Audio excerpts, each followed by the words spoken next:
All right, so let's get started. This is actually a clip from a Tucker Carlson interview with Mike, the puppet Pence, as I like to call him. Anyway, I think it's self-explanatory. We'll play the clip and then I'll just kind of give you a quick opinion regarding what I think about it. But this Mike Pence, from what I've seen over the years, is just, well, I think the title of the video speaks for itself. Anyway, let's play this and go from there.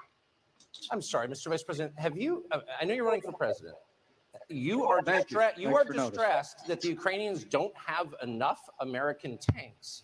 Every city in the United States has become much worse over the past 3 years. Yeah.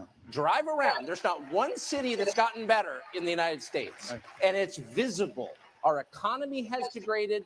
The suicide rate has jumped. Public filth and disorder and crime have exponentially increased. And yet, your concern is that the Ukrainians, a country most people can't find on a map, who've received tens of billions of U.S. tax dollars, don't have enough tanks. I think it's a fair question to ask, like, where's the concern for the United States in that? Well, it's not my concern. Tucker, I've heard that routine from you before, but that's not my concern. I'm running for president of the United States because I think this country's in a lot of trouble. I think Joe Biden has weakened America at home and abroad. Ma'am. Thank you for your service. Thank you. And this actually goes on to C-SPAN too. So let's take a look at this really quick. And you were commenting on the fact that all of these problems belong to Joe Biden, and they do. However, if it wasn't for your vote, we would not have Joe Biden in the White House. Absolutely. See what she just said? If it wasn't for your vote. Now, that's not necessarily true. The truth is that the election was absolutely fortified. I'll use the word for YouTube or any, just in case, because they love to pull anything about the election, the truth about the election and what actually happened. They like to penalize YouTubers and pull the video down. So the election was fortified. If you look at the numbers, we know who actually won that election. Trump won that election. We know what actually happened. Anyway, listen to what she has to say here. Right. Joe Biden shouldn't be there. And all those wonderful things that you and Trump were doing together would be continuing, and this country would be on the right path. Do you ever second guess yourself? That was a constitutional right that you had to send those votes back to the states. It was not like you were going to personally elect him. We all know by the number of votes that were there who won that election. Well, let me speak to that issue. Yeah, let me speak to the issue because I think it's an issue that continues to be misunderstood. But no, it doesn't. I know by God's grace I did exactly what the Constitution of the United States required of me that day. I kept my oath. No, you didn't. You're a traitor. That's okay. But let me be very respectful of the question. Tell you, look, states conduct our elections. You never want to let Washington, D.C. run elections. You certainly would never want one person in Washington, D.C. to decide who the president of the United States is going to be. Ma'am, let me explain it to you. States conduct elections. Iowa, where I live in Indiana.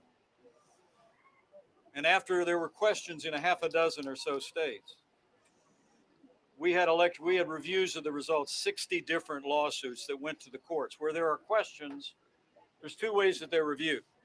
Number one is you take those issues to the legal process in the state for recounts. Okay?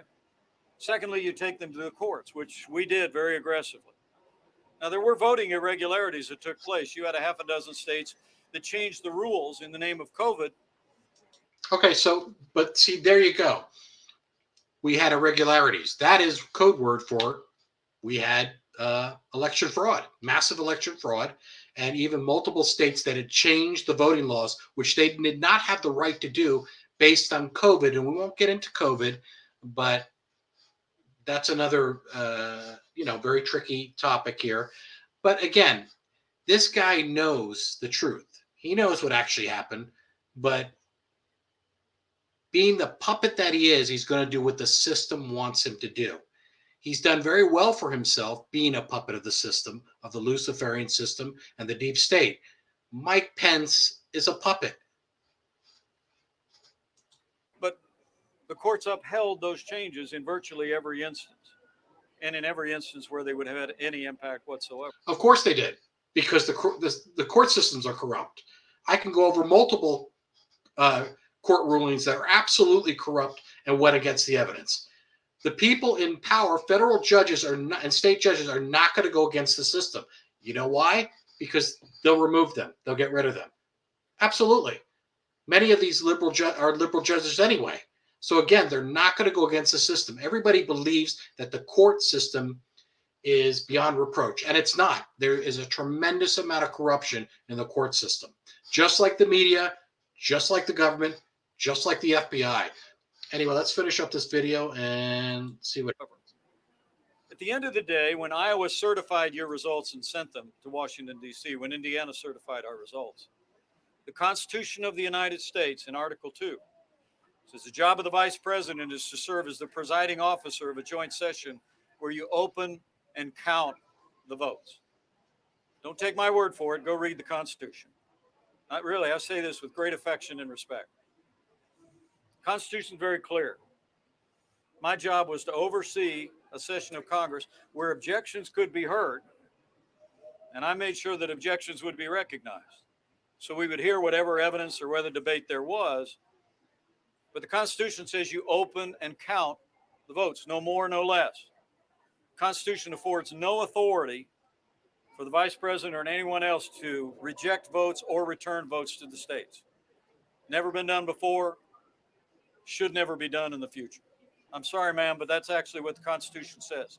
No vice president in American history ever asserted the authority that you have been convinced that I had. And I want to tell you, with all due respect, I said when I announced, President Trump was wrong about my authority that day, and he's still wrong. I believe. So anyway, we know the routine. If this man had any honor, he would have stood behind the president of the United States and would have backed him up 100%. I'm not even talking about the constitutional aspect of it, but he would have spoke out to the massive voter fraud that we saw. And listen, if you look at the numbers, and I've looked at them over and over, we know who won the presidency of the United States. We saw the massive fraud all across the country. We know that a guy like Joe Biden, 81 million votes for a dementia-ridden patient living in his basement. Give me a break. Anyway, you have to be the judge of it. We have another election coming up. You can see how bad things are going for the country. They still need people to go out, fools to go out and vote for these liberals, and they're still going to need fools to go out and vote for Joe Biden. They can't just steal another 81 to 85 million votes. I think Trump apparently got 74 million votes. I believe he'll get even more this time around. So that means they would have to double up their efforts to beat him and commit fraud again. Anyway, thanks for watching. Please subscribe. Have a great night.